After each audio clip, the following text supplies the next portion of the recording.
Hi everyone, it's Lydia here. I have said this once, twice, 1,000 times. I will say it until I'm blue in the face. I know so many amazing women in their 30s who are ambitious and interesting and creative and successful and have done so much with their lives. And with loads of these women, they've achieved so much, but there's something that they're still looking for, which is a partner. And in a world full of JD Vances and people with far too loud opinions on what other people are doing in their lives, not just men, but let's just be honest, a lot of men having opinions on what women are doing in their lives, your 30s can be really difficult to navigate when there's so much you want to achieve and you'd love to do that with a partner, but it just hasn't happened for you. From my observations on this, and I would really love people to get into our DMs on Instagram or leave us a comment in the comment section of this episode. But from my observation, it feels like there's this kind of tightrope walk of really going after what you want in life, but also kind of waiting to meet the right person to do it with. And it's difficult, isn't it? Because if you're looking for a partner, then obviously you want to make some really big life moments with that person. But also it's like, well, if it's not happening, how long do you sit around for? And it plays into all of these big decisions in our lives. Things like, do you want to have children? Do you want to freeze your eggs? What kind of house are you going to buy? Do you want to buy a house at all? Where do you want to settle down? All of these things are often playing into our dynamic for the version of our life that we want, right? And maybe some of you will recognize this feeling of being in a sense of limbo between the life that you have now and the life that you can imagine for yourself in the future. Maybe you feel like you're not committing to things for yourself because you're waiting for the right person to join you on that journey. And this is part of, but definitely not all of the conversation with our guest today. Today's guest is Macki, or as I like to call her, Magic Macki.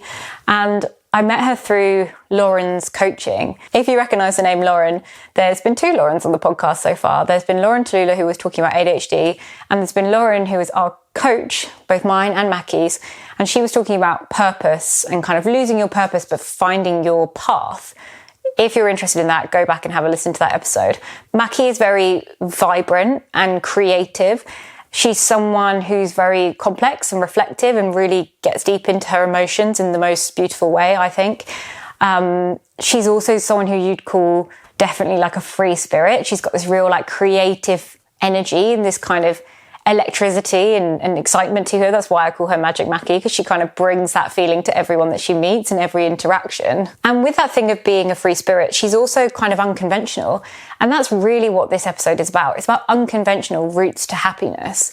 And when you want something for your life, how do you just go after it and decide, look, I might not have every single part in place right now, but I'm not going to let that hold me back from achieving the things that I really want. For Macki, a massive part of that was a home and like a base in a creative space and this really interesting place where she could pour in all her creative energy. And that's what led her to moving to Portugal and buying a house and renovating it and creating Casa. It really feels like a community space, but at the same time, this real reflection of who she is. And I think for me, I just see it as this real embodiment of self-love and choosing to put what you want at the front of the decisions you make and not be kind of waiting around for anyone to show up. And we talk about this in this episode. We talk about the Casa. We talk about the journey of her making that decision to move to Portugal. We talk about what it's like as life there and like community and kind of starting afresh in a new place, or at least embedding yourself into a new community. And we also talk about this idea of love and meeting the right person and how you make decisions when that's something that's kind of out of grasp at this moment. If you've ever felt like you have a sense of limbo or that you're putting things on hold for somebody else, or maybe someone that you're hoping to meet, you're putting things on hold for them, then maybe it will help you kind of daydream a little bit about what you really want. Maybe it's a little bit of a daydream that can turn into a reality for some of us. Oh, and also, if you have a second right now, I would be so, so grateful if you could either follow the pod on whatever you're listening to, or give it a 5-star review, or leave us a little comment. It really is appreciated. But anyway, that's enough from me. Let's get into it. If life feels like a whirlwind of clarity and confusion, pull up a chair. Welcome to The Weird Years. Macki, welcome to the beige couch. Thank you so much. Thanks for having me. You're like a holiday mermaid princess. A little bit. Fresh off the boat from Sicily. Yeah, it was good. It was really love nice. that. I'm very, very jealous. It was great. Thank you so much for being here. We're going to jump into, I think we're going to end up going everywhere, probably. Yeah. I think it will be a windy one. But talking about unconventional roads to success or happiness, unconventional roads to happiness, and all of the expectations that we set ourselves and how we can throw those out. And also, I think the journey of, I don't know how you feel about this phrase. I actually was thinking about this on the way here. I was like, I kind of don't like the phrase of doing the work. It makes it sound like a chore, like it's prescribed, doing the work. Yeah. It feels like a bit, a little bit like hard work, which is fine, and it is hard work inevitably. Yeah. But also, I think it sounds a little bit like you're broken from the starting point. Do you know what I mean? It's like you have to do the work. Work to do. To get to some level of normality. Yeah, I think it's just, not planning too much, actually. Just following your intuition. Of course, having goals in place, but and experimenting with different tools, different self-development modalities, and surrounding yourself with the right people. 100%. Well, before we kick off, do you want to give us a little overview of what you do? Magic Macki, as I like to call you. Macki, that's nice.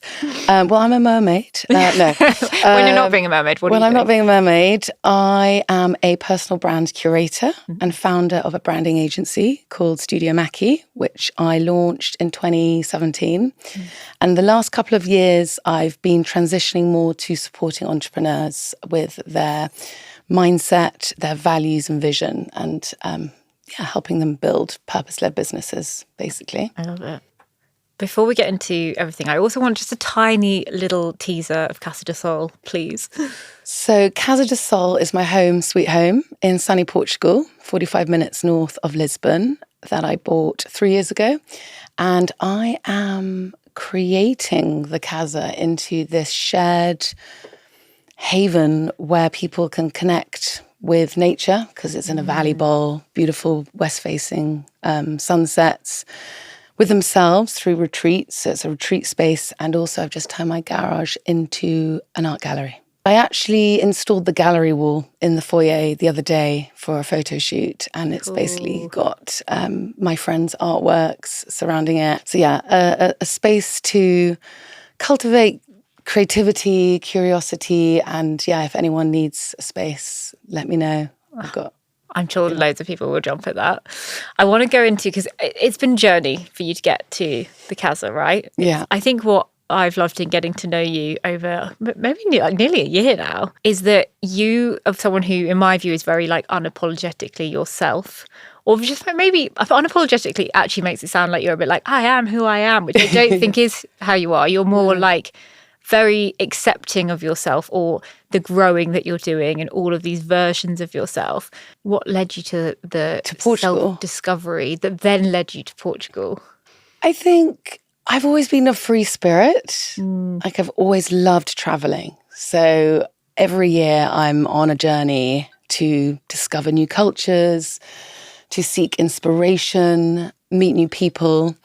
And I think it was when I really, lockdown, right? That was when we had that moment to pause and realize, okay, what makes me really happy? And what's the kind of life that I want to live? And I actually got married just before lockdown, September 2019, to a very beautiful man. But lockdown highlighted the fundamental cracks in our relationship and the incompatibilities. And then the journey, I would say, began after that. Right. Because we all had the space, right, to sort of figure out our values, our purpose. And actually, that was one of the things I said when I broke up with my husband was our values are not aligned. And he's like, you make everything a work, bring it into a work context because, values are important, as you know as well, building brands. I said, no. Values are intrinsic for personal and professional direction and development. So, so gratitude and collaboration, those were two fundamentals which we maybe weren't quite aligned on. And from then on, I went to Portugal after lockdown lifted for 6 weeks to get some space. I think changing your environment, just to recalibrate is just such a great way to sort of work out what that next chapter looks like, or just to sort of let go of stagnant energy or something that might be holding you back. That's like, I'm always very impressed by people who make that decision to like walk away from a marriage. It's so ballsy to be like, because there's so much expectations, right? You've had this wedding. Had you been together quite a long time at the point when 4 you got married? years. Yeah. Yeah, and guilt, so much guilt because he didn't want to break up. And but it was just a feeling. And that's when I sort of learned about somatic therapy. I've got a dear friend called Vanessa in Berlin who has given me a lot of sessions, but it's like, we're just feeling into your gut, right? And that intuition is just like, this doesn't feel sort of harmonious. And it was very hard. It wasn't an easy decision at all. 7 months married and then realizing, oops, I don't think this is the right decision. But I guess pre-pandemic, we were just living and working at a rapid pace. So the depth to which I think we might not have really known each other, because we were sort of ships in the night working and lived quite independent lives in a way, which I didn't really realize until we went into lockdown. But no regrets. It was a beautiful chapter. It was an amazing wedding. It was a really fun party. Did you feel like a pressure as well? Because it is kind of like this trodden track, I guess. Like, you had a successful business, you're with a partner. Like, it seemed like that was the next step. Do you think that played into it? Or, 'cause I don't think of you as someone who lives by rules, but maybe that's the version of you that I know now. Yeah, I guess it was being together for a while was the sort of the natural next step. But my business was really ramping up and it was a full-time job. And I was maybe more excited about sort of growing that than perhaps taking the next chapter, having kids perhaps at that time, where there was so many places and projects and countries that I wanted to explore. I guess, I wasn't ready to sort of settle down, sort of, so to speak. But I guess maybe deep down also knowing that this isn't the right person to do that with. Yeah. And I know when I find the right person, then hopefully that chapter will begin. Also, hopefully it's someone who like nurtures all of those things and adds energy to it, right? Rather than feeling, I think it's so easy in a long-term relationship to feel like you've got your work here and you've got your partner here and you're trying to like balance those two energies rather than them feeding into each other, which is like the ultimate dream. Yeah, balancing the two was hard. Yeah. Especially as he wasn't working during lockdown, which was very tough. So, and I was super busy.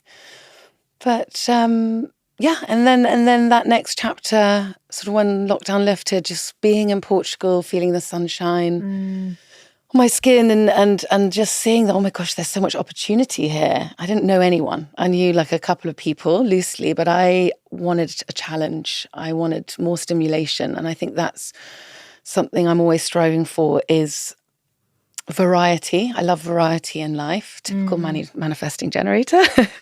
Well, you're going to have to explain that to people because I know what you're talking about, but most people won't. Yeah, so there's this sort of principle called human design, and we are all sort of broken into 6 different archetypes based on our energy blueprint. So I'm a manifesting generator, which means I have a lot of energy and I'm able to manifest and create sort of long-term visions. With that comes a bit of creative chaos. Typically, people who are manifesting generators are quite free-spirited and can multitask. And then the other ones are manifestors, generators, reflectors, and projector. Tend to be the sort of more academic types that need longer periods of time to rest. So don't do so well with a 9 till 5. And it's just honoring. Having that knowledge, you basically can do a free sort of chart. It's a human design chart. You upload it with your date of birth and the time, and then that will create this incredible blueprint, which is based on the chakras and the like energy astrology, system. right? From the time you're born. Quantum place. physics meets astrology meets the sort of chakra system, and then there's just data within that you can pull. Have you always been into this stuff, or was this a lockdown discovery? I discovered this was just after lockdown, I think. I went on a date with a guy who was a nutritionist, and he introduced it to me. And then I had a reading by a human design specialist. If you want to go deeper, it's a bit like having your chart read. They can decipher sort of all the information, and it's like what you're meant to, do and be in this life. And it's also really useful when like going into business with someone or partnering with someone in a relationship. Are our energies sort of aligned, and just honouring each other's sort of set blueprint, really. Because leopards don't always change their spots, and that's, I think, an energetic thing very often. Yeah. Do you think, like, when you say it helps you kind of guide, or it helps you pick up where in life you should be focusing, when you came out of that relationship and in the time of lockdown, did you feel like energetically like there's so much for me to do and I'm just roaring to get out into the world? Or was there any level of like fear or confusion on direction? There was, I think what was exciting is this ability to be able to work anywhere in the world. And I actually employed people during lockdown, never met them. And then I was like, I'm moving to Portugal. Do you still want to work with me? They're like, yeah, sure. Remote working, cool. Like, it was the thing, Everyone felt like a sense of freedom. And I've always wanted to live abroad, and I wasn't able to in that relationship because my partner wanted to. He had to be in the UK. He worked in film, but it was honestly, it was just this burning desire. Sometimes I get these burning desires for quite bold and out there, like moving country or setting up a company or doing what was the other one? Buying a house. There's just like feeling into a vision, basically. And I had my best friend from university living in Portugal, up in Porto. So having her there was like an anchor. And then the idea of building community was actually quite exciting. Yeah. I love people and I love chatting to strangers. It was daunting, of course. It was daunting, and there are many lonely moments. And then Brexit had just come into play, so sort of waiting for the visa to come through took almost a year. God. To staying living with parents, sort of house hopping around. It was quite ungrounding, but I was going through the divorce, as well. So actually being still in the UK to heal a little bit past, after breaking up, it was great. Rather than just jumping into Portugal, might have been a bit like, too much. A bit like running away from it rather than taking the time on it. Yeah, exactly. And it was a process, as breakups are. Yeah. Why did you go for Portugal? Out of everywhere, out of interest? Always felt this is such a cool, calm, rustic and charming place. And I love the ocean, a country lined with beaches. I got a little bit into surfing before going there as well. So I was like, okay, well, this is a passion that I could pursue if I moved there. And it was just being there for 6 weeks to get perspective. And it really was this like beaming light at the end of a rocky tunnel, being in lockdown and then breaking up. And I was just so inspired. I can't explain it. It really was a land of opportunity. I sort of saw it. And also, actually, I did think, because I'm a manifesting generator, we tend to think really far ahead. So I was like, okay, well, if I want a certain lifestyle, maybe childcare, if I want to eat out, if I want to, pursue my creative practices, like painting things, and having a studio, I want space. And also to be able to afford those sort of luxuries, like eating out and having holidays and things like that. And being in London, it was getting more and more expensive. And I was working almost 2 jobs when I was in London, but I was never really breaking even because I lived a lifestyle I couldn't afford. Right. So I thought, well, if I moved to Portugal, maybe I could carry on living this quite wild and free and some slightly hedonistic lifestyle, working hard, playing hard, traveling lots, and property as well, to purchase a property that I really wanted to live in. That was another sort of factor. I said, oh, it could be a good investment long term. But it was sunshine and a sustainable lifestyle. Yeah.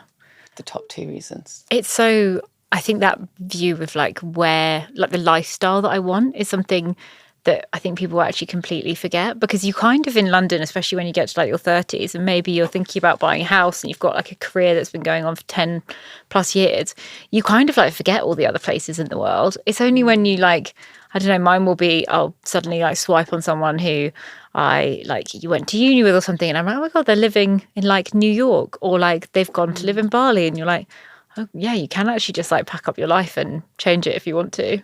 Yeah. Yeah, and not having responsibilities, being able to run my business remotely. I was like, I mean, it's a no-brainer. Yeah. And I visited Portugal a couple of times before, with the 3-month limit on the tourist visa. And that almost sort of having I had 10 days left on a visa once, and to submit your visa application, you had to commit to a 1-year tenancy agreement with 3 months deposit. Wow. Or buy something. And I was trying to rent in Lisbon, thinking that's where I wanted to be. It's amazing. But the rent was nearly the same as London. So I started looking to buy, did a vision board, and voila, came to light. No, it wasn't that easy. We do have to get into you always say that you manifest your house, but before we get into that, I think there's so many people expect women especially to like go down this certain route, and I think this is so fresh in my mind because I've spent literally the last like 4 days fighting men on TikTok about Louise's episode where we're talking about fertility. How old were you when you left the UK and you were like that lockdown, after lockdown? After lockdown, so I'm 13, so I was like 34. Yeah. How do your friends and family, are they like, okay, you've done this massive 180, you're married, you're getting divorced, you moved to Portugal. Are they freaking out on your behalf for your life? Or were they kind of like, yes, this is Macki, she knows what she wants? The latter. Yeah. Yeah, I'm very lucky. My folks have always been quite just trusting and liberal, but they're traditional but liberal at the same time. And I guess they could just see how happy I was and excited. And to be honest, when I'm got a mission in mind, right, there's nothing that's going to stop me. Right. And also, it's kind of nice for them. They've got a great place to come and visit. Like I've got my brother and his family coming at the end of the month, and my parents are coming in September. So yeah, it's great. It's great. I love that. Do tell me, go into the manifesting the house, because I've heard this is something you've said before, that it was a vision board.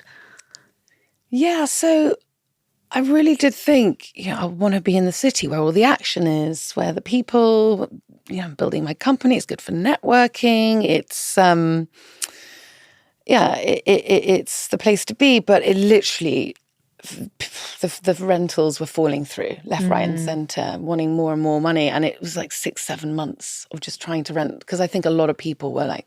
People flooded there. Yeah. Quite a lot of people I know went, actually from the creative industry especially. Yeah. Because it was suddenly like, you can get a visa. It's post-Brexit. It's one of the few places you can get a visa. Exactly. Obviously it's so nice to live there. Yeah, no, exactly. So I was really trying to rent stuff. And then I got COVID just before Christmas. This was 3.5 years ago. And I had all this time to it's just space again, kind of carving out that time for yourself to really think deeply, okay, what do I want? I know what my values are, I know what I stand for. And I want to be in Portugal. And I don't know why I decided, because I really wasn't in a position to buy when I did it. But I was like, I'm just going to create the dream home situation. So I sat there one night and I collated images, a few off Pinterest. And I built this A4 page, which had these beautiful countryside homes with swimming pools and 2 olive trees either side of the door, a yurt in the garden, beams, rustic wooden tables. Yeah, it was almost like an interiors board. It's like internal and an external vision board. What else? I also put in a cute little kid up a tree house and a hot surfer with long hair. Love it. Still incoming, Waiting on pending. those manifestations. Yeah, I think the key, so I'm now told, is not to ask for too much when you're creating a vision board. It's to be very focused on what the intention is. So for me, that was like home. So what does the dream home sort of feeling look like? And I sort of put it away to the side and then carried on looking for places to rent. And then I just got so frustrated and I just wanted to be in Portugal so badly. And I was like, okay, well, I'm just going to look at other options. I'm going to look to buy because the renting option is not possible. Being there for a couple of months is fine, but it's very ungrounding.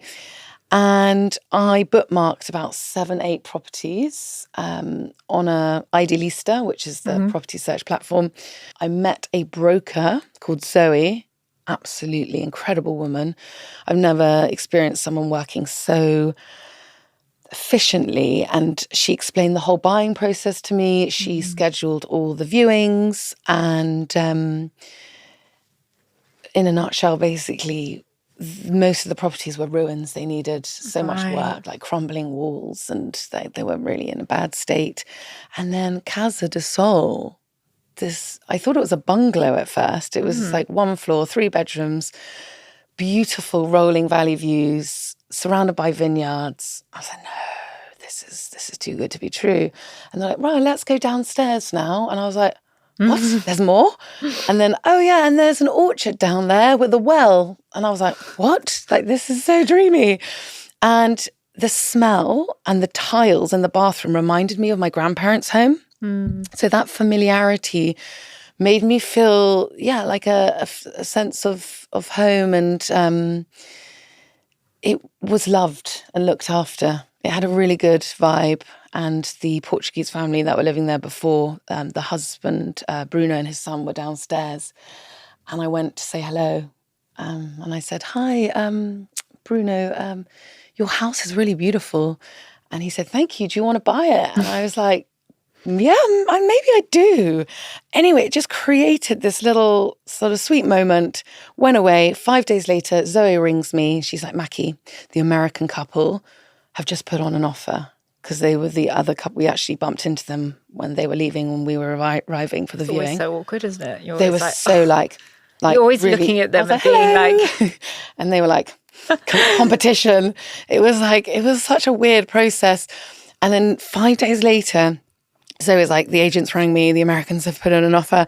Do you want to put an offer? I'm like, whoa. Like, I'm just window shopping. Like, this is, although it feels right, I can't buy a house on my own. I need to wait for Mr. Right. I'm sure all this room, like, I need kids. I need, just thinking the sort of traditional sort of timeline. There's no way that I could live in this big house on my own, even though space was my big thing. And one of the reasons that I was being quite fussy, actually, with some of the apartments in Lisbon, because they were tiny. Anyway, we both put asking price down on the table, and the owner, Bruno, said, I want to sell to the nice English girl that went and said hello. So if you're looking to buy property, make sure you go and spread some good vibes to the owner. Or just personal touch. So yeah, it all happened very quickly. And then I managed to lock myself out 3 hours after picking up the keys, which was a real, really just... Wait, how did what have I done? The door just locked itself. A gust of wind. Self-locking doors. I wouldn't windy. think about that for Portugal. No, it was a dodgy. It was slightly ajar. Like the lock was slightly faulty. I was like, oh, you could have told me that. So it was the first thing I did, like change the locks. But anyway, Bruno was in the area and he came and rescued me. But I had a proper meltdown. I was like, what have I done? sort of all Were you like, this excited, is an sign the omen? paperwork, pick up the keys, go there, and I'm like sitting down. I actually took a work call, like hotspotting on my laptop, sitting on the floor of my new home. And then luckily I had my phone on me and the keys, but it slammed in a way that just double locked itself in a really weird way. Anyway, all fine. But that was, that was one of the many trying moments of making a home in a quite big space in the middle of nowhere. Yeah, that's like I actually can't, if it feels like something out of a film to me to imagine like sitting, because I've never bought a house. So I can't really imagine that like sitting down and being like, oh, this is a house. And I also can't imagine like doing it on my own and being like, oh, this is all my house. Like actually there's no, because that's something I think when you buy a house with a partner, there's always like, there's a condition on it, right? Because it's like, well, this is the house of the marriage or the partnership. And you kind of know often that like I wouldn't have this house if I was on my own because I wouldn't be able to afford this, or like, you know, I wouldn't choose this thing or whatever. Whereas this is like the true expression of everything that you wanted. Yeah. Yeah. Deep down, subconsciously, like this is, well, I knew consciously, like this is where I want to be. I grew up in the New Forest, you know, I grew up in nature. So it was sort of coming back home to what I knew as a child. And had I not spent 3 months living in the countryside during lockdown, I don't know if I would have made that kind of crazy move to go from city life for 15 years into the countryside. But I also saw it as an exciting project. I mean, incredibly overwhelming. And I've taken 3 steps forward, 5 steps back quite a few times. It's getting there. I just finished a little renovation downstairs, which is great. And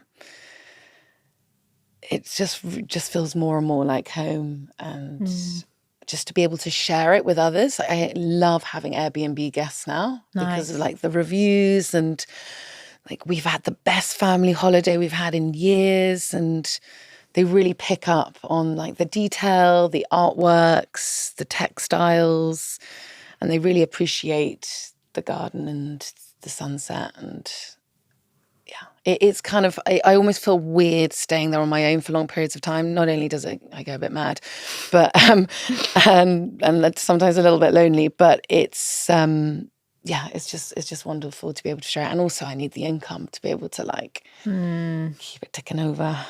This is a bit of a left field question, but what you've talked about like home so much, not like house. And I realize I often talk about house, probably because I've never owned anywhere, that to me I'm like, well, if you don't own it, it's not a home. But like what's your relationship to home? Like what was home when you were growing up? Like did that have a good feeling? Like a warm, was it a grounding feeling? Yeah, no, home has been a really sort of prominent subject I've been exploring recently. And I think ultimately home is where the heart is. I've come to realize. Home growing up, you know, very lucky. My mom is such a creative force. She's an interior designer by trade. So growing up with a lot of textiles and like wall hangings, she combines sort of like garden furniture with sort of bringing the outdoors indoors, like lots of plants, candles in the day and the night. So it was like real sort of sensory overload and very cozy. And one thing I realized as well is I've always had fires, like bonfires or fireplaces in pretty much all my homes. Like when I lived in Clapton, in East London, we had randomly a fire pit in the garden. Yeah. Which was quite a... So, and that's, if we go back to caveman times, we all, like the kitchen and the home is where everyone sort of comes together, you know. And so, yeah, home has always, you know, been very, very lucky to have beautifully designed, creative spaces. And I think in a funny kind of way, I am slightly emulating and taking a lot of inspiration from my mum and recreating something to share. You know, ideally with a family, and at the moment with friends and with guests. And then also come to realize through the last few years of traveling a lot, trying to find home within someone else. so in a partnership context. And I would lose myself sometimes. I do almost like the sense of grounding. Just, really realising that home, as cheesy as it sounds, home starts from within.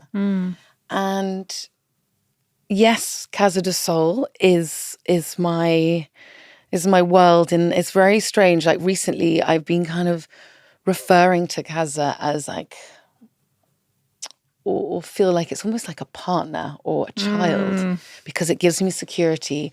It costs me money, but it brings money in. It makes me feel so proud and joyful, and it actually has given me so much that I feel just in the last couple of months, and doing other amazing coaching with Lauren. Big shout out to Lauren for bringing us together, and for, I guess, bringing me together in a way. And home is where the heart is, really. But the house is almost like an extension, I would say, in terms of like the renovations that I've done and the purpose that it has to really host meaningful experiences for people to connect with each other, as I mentioned, and to be in nature. I didn't quite realize how powerfully Crazy, impactful. isn't it? Because I, living in London for 15 years, go, and I'm still go. But living in the countryside has done wonders for my nervous system, just balancing all the things, all the life pressures, looking out the window at the 2 olive trees in my garden, which were in my vision board. Yeah, love it. And I forgot to mention, so the handles in the kitchen were the same as the handles in the kitchen in my vision board. Really? The door frames with the glass pane in the middle in my vision board in my house. The same view with no neighbours. And that was the main thing that I realised. I was like, I don't want to have neighbours. I want to have this sort of immediate neighbours, like there's some down the road, but like the sense of feeling just really embodied by just trees and fruit. There's like a fruit farm next to me and cork trees. And I think, that feels great, to really be held by nature, quite literally. Yeah. What's so interesting is like how, to me, it's almost like this dynamic of this thing which is like a cocoon, but also, and like an expression, an extension of yourself, but how you've also managed to make it really like welcoming. Because when I think about, my in-laws, they have a house in Mallorca where they spend most of their time. It's tiny, like it's a 1-bed, like old kind of finca in the countryside. So we spend all of our time outdoors, and like we're always wandering around naked all together, which people always find very odd. They're like, with your in-laws? I was like, yep, all the time. And it's that like complete kind of sanctuary, but how you've done that, but also made it somewhere that you're really willing to bring people into. Oh, yeah. Because I'm a little bit funny with people in my space. I love it for a few days, but then I get a bit like, ah. Yeah. See, I love being on my own for a few days, and I've really come to enjoy my own company, which is, I would never have sort of thought that, 6 months ago. But a couple of days of my own, I'm always on work, running workshops. So I'm always sort of speaking to people and meeting up with friends locally. But I absolutely love hosting. That is one of my raison d'etres, like bringing people together in a social capacity, whether it's a workshop capacity, but to host barbecues, Halloween parties. I threw an amazing Christmas party. My girlfriend Joanna, who lives in Sri Lanka, she came and stayed with me, and together we created like this really sparkly, beautiful, Christmassy backdrop, and just delicious food, great music, fire pit. Yeah. And the people. Like, I just have such an amazing tribe of friends now in Ericeira, the seaside town that I live near, and Lisbon.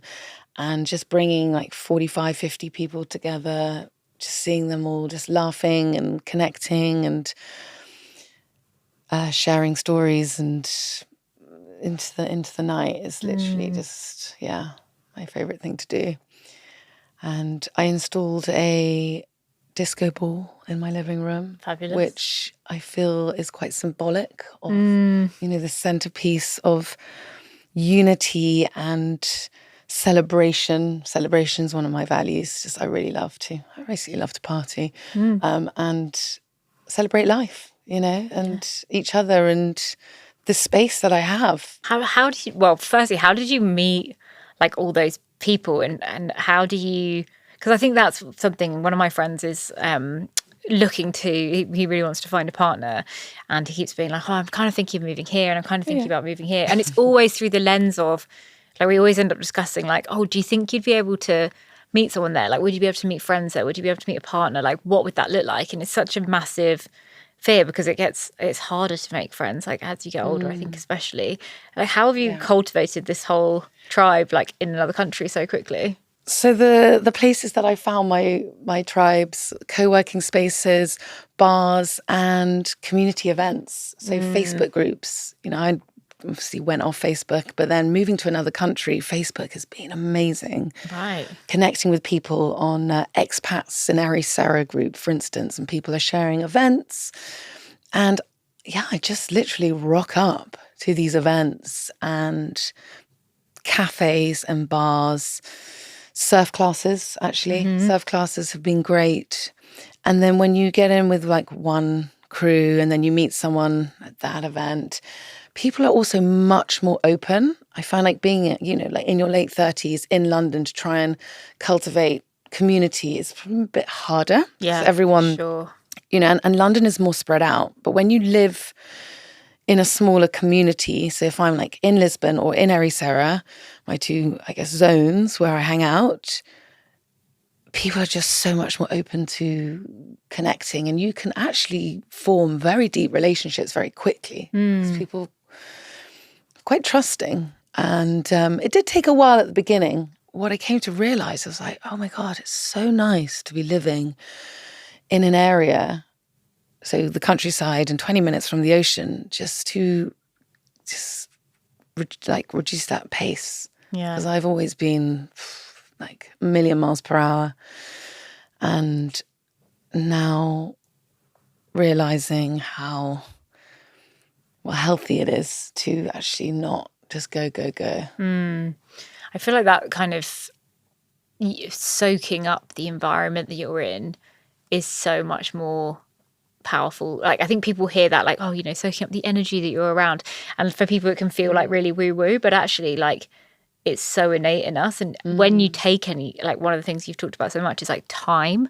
Like it's so rare for anyone to take any time to reflect on like what do they want in life, but also what environment is best for them. Like most people I know who end up leaving London, it's often like in quite a sad, like cataclysmic, like I'm burnt out and I just want to like get so far away from this city that people almost forget to do those check-ins of like, how is the energy of the place that I am seeping into who I am?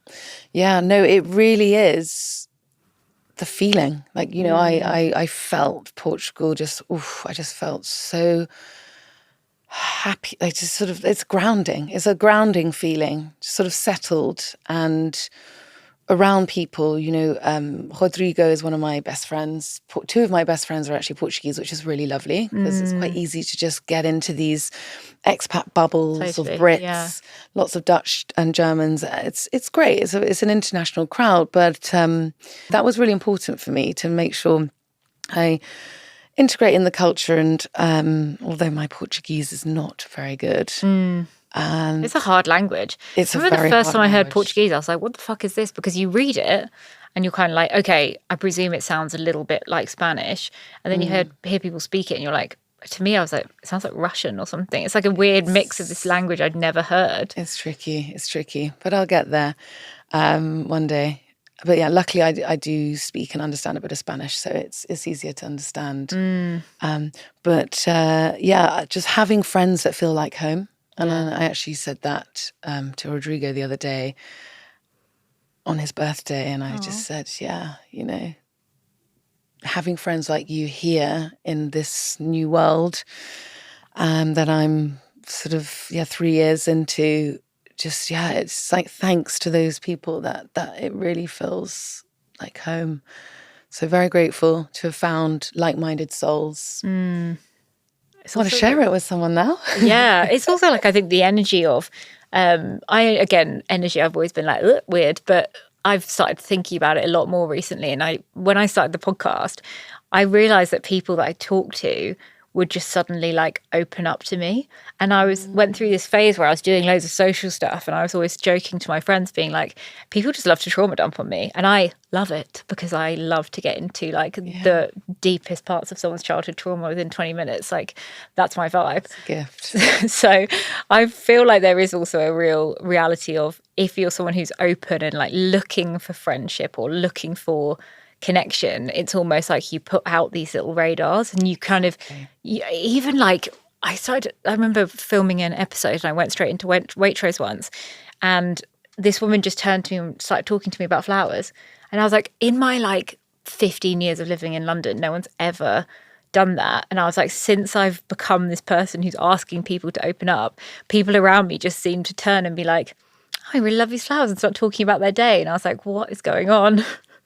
That's amazing. Yeah, I think you can open up to receiving more and more. It's also like a muscle, isn't it? Exercise that, or desire. It's something that, this has become such a huge part of your world and your passion and your interests. And it's a real gift, I think, to make people feel safe, ultimately, right? But I bet that's what I bet you give off this energy when you're in Portugal and here, of course, but like that you're this very kind of creative and bringing people together person. I think it probably helps, hone them in. Yeah, for sure. And I think when you meet sort of a few people and then it's like, right, everybody come over to mine for a barbecue or a roast. And I think also festivals. Festivals is a really great way to sort of bond with people. We've got like WhatsApp groups. You go to a festival, you create the WhatsApp group, and then you're always keeping each other in the loop. And there's a lot of great festivals in Portugal. One of the things you've mentioned is you've talked a little bit about family and that being on your vision board, and also this idea of like, you'd like to meet someone. What does dating and extending your home in your life look like for you now? So dating in the last, since the last 3-4 years has been a journey. Lots of fascinating, talented, interesting, gorgeous men have come and gone, and it's hard, right? I live in the middle of the countryside. You're dating apps, of course, but then they get a bit soul destroying. So then I go off the dating apps. I am very social, so I do go to birthdays or events, and I am meeting some lovely people. But I keep meeting, in the last few years, I've met most of my exes outside of Portugal. Mm-hmm. And then, very arrogantly, I just assume they're going to pack up their lives and move to Casa de Sol. And I'm like, why would they not? You're like, look at the view. I know, right? I'm like, there's 2 olive trees. Every night, no telly, sunsets. And no. I'm like, okay. And that's the weird and wonderful realizations of dating. But one thing I can really confidently and proudly say now is that I've taken so many silver linings and learnings from each relationship, and reframing, all my failed relationships in my late 30s, these are not failed relationships. These are just stepping stones and beautiful, meant to be relationships that give us more knowledge about not only what we need and what are our fundamentals in a relationship, but also just a deeper self-knowing, understanding of ourselves, and also how to show up in relationships more authentically and respectfully. Yeah. Like I can give you a couple of examples. So being a better listener, not having to solve their problems and jump to X, Y, and Z. Problem solving is something, in our line of work that we often do. But no, just listening and just being a little bit more sort of peaceful and just, when you're triggered in relationships and certain things that you're like, okay, why is this feeling funny right now? Why am I off kilter? Let's go and address it. So I've actually only ever had therapy when I'm in relationships interesting. that are going slightly Pete Tong. I'm like, oh, okay, what's happening here? And that's been really helpful. The languages of love and values, I would actually just in a nutshell say, okay, know the values and really understand what expressions of love are important to you, and knowing that in your partner and being able to deliver. And it's not about forcing anything. It's just about being just aware, self-aware, and aware of what your partner needs and what makes them feel secure, loved. And physical touch is a big one for me, supporting with growth and support.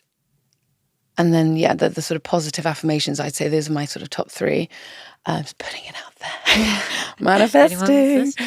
No, but it's not simple. But really, when you have that data, that knowledge, totally. You're like, okay, well, if someone's not going to...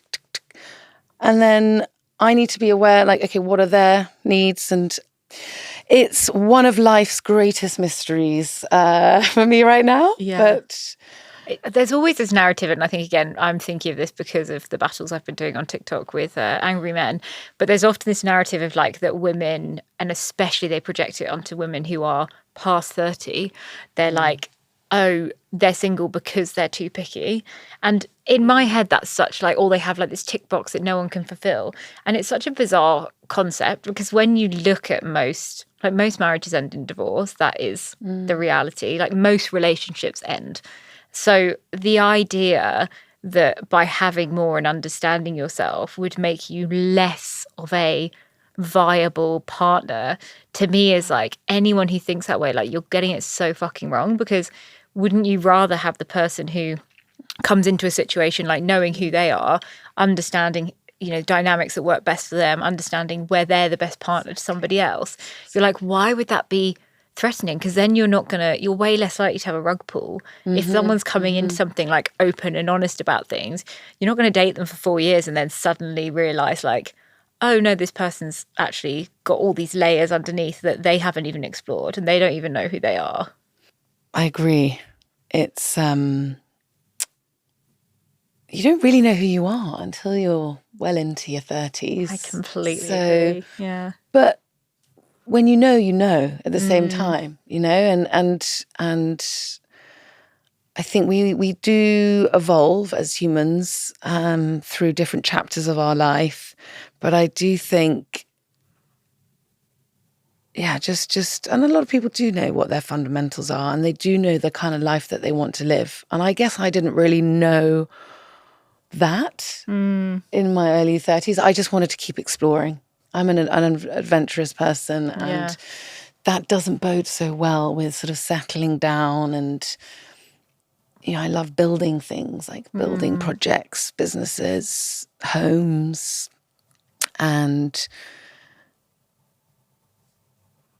I was just thinking back to one conversation I had with a therapist who said, well, Macki, maybe just one partner is not for you. And I was like, well, I'm definitely not a polymath. Like, I was just like, I don't know if I could do that. I'm too sensitive. But I guess it's just looking at more unconventional ways of approaching dating. And I am traditional though when it comes to I can only really date one person at a time. Yeah. I can't sort of play the field, so to speak. But I must say, since freezing my eggs in March and really understanding the values and those kind of key fundamentals, I'm so much more relaxed. I'm not chasing it. And someone once told me this really interesting analogy: the egg does not chase the sperm. Okay. Yeah.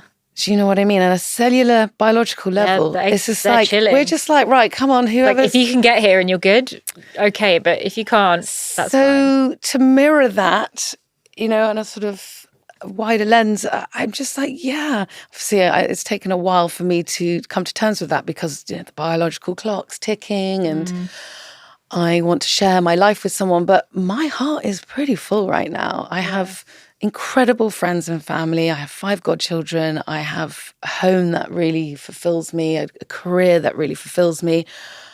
And so now I've reframed love and partnership from being this thing that I need to find ASAP, which is understandable. A lot of us go through that, to jump on board, let's support each other's growth and supplement what we both have. And we are equals and trusting, because I don't think I've trusted myself enough. And that's another recent realization. It's just like, just trust in myself that when I'm me, I will attract the right partner. Easier said than done, right, isn't it? But I definitely feel in a much calmer space. And I think women like you are like exactly what other women dream to be, of like the feminist, like we're like, yes, this is fucking it, just being happy in yourself and building this amazing rich life, and then looking out to the world and seeing what else there is that can build on top of that, but being like whole in yourself. And it's also like, I think the exact women that like the patriarchy is terrified of and is always telling us don't exist.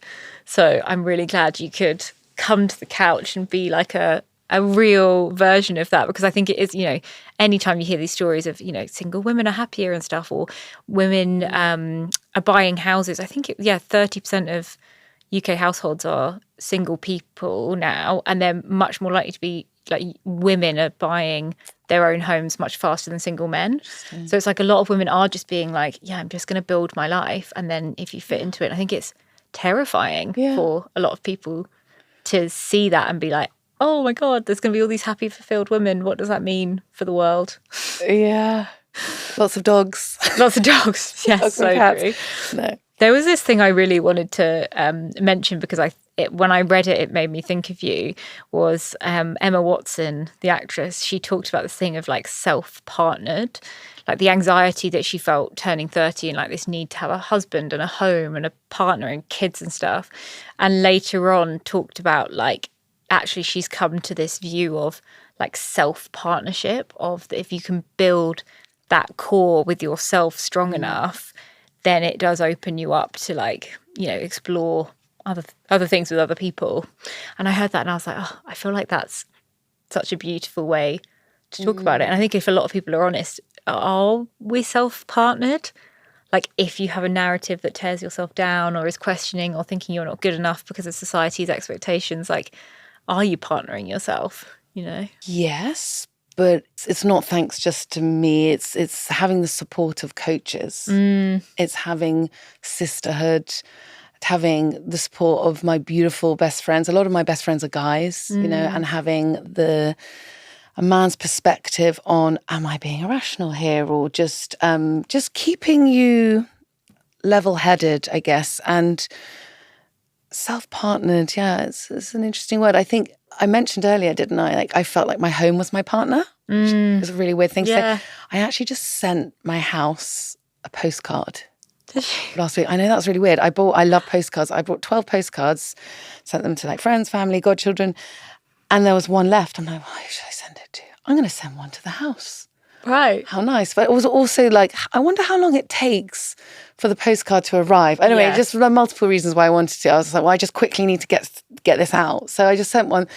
And I know that's like really weird, but then actually, why not? Like the house really does give me so much joy and happiness and love. And so I would say, and the house is almost like an extension of me now.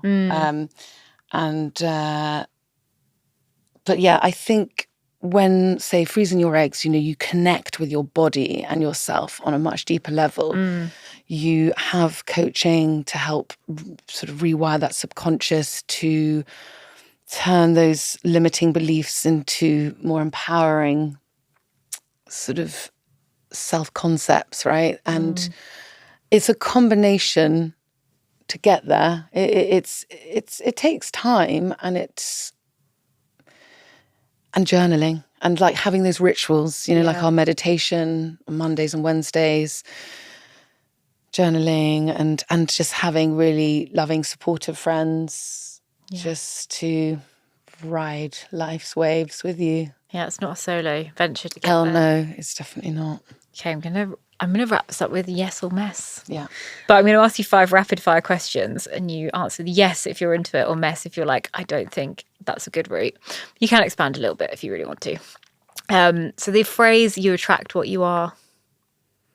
Yes. Believing there's such a thing as the one. Ooh, messy yes. Yeah. Yeah. Yeah. Okay. This is a big one. Determinism, for anyone listening. The idea that everything happens in the world is determined completely by previous existing causes. So it's like every choice that you make is already actually laid out, pretty much. Determinism. Astrology, I mean, astrology is pretty bang on, isn't it? So, yeah. Interesting. The mindset, if he wanted to, he would. The mindset. Have you heard this before? Like, think of it as like when someone says, oh, he can't make time for this. Like, he's just really, really busy. There's just a lot going on. Like, it's hard. Excuses. And I'm like, no, if he wanted to, he'd do it. I truly believe that if a man is like super interested in someone, they'll move mountains. See. Yeah. If it's not a hell yeah, it's a no. That's true. Same, but different. Yeah, true. Yeah. And the last one, dating for the potential of a person. Been there, done that, got the T-shirt, the tote bag, and the cap. No, mess. You got all the merch and you were like, I'm done for that. No, it's just like trying to fix and support and like just mess. Not workshopping. Many amazing messes, but yeah. Good Love questions. It. Thank you. Thank you so much for being here. Thanks, my love. I've enjoyed it. Me too. Let's get some delicious food. Yes.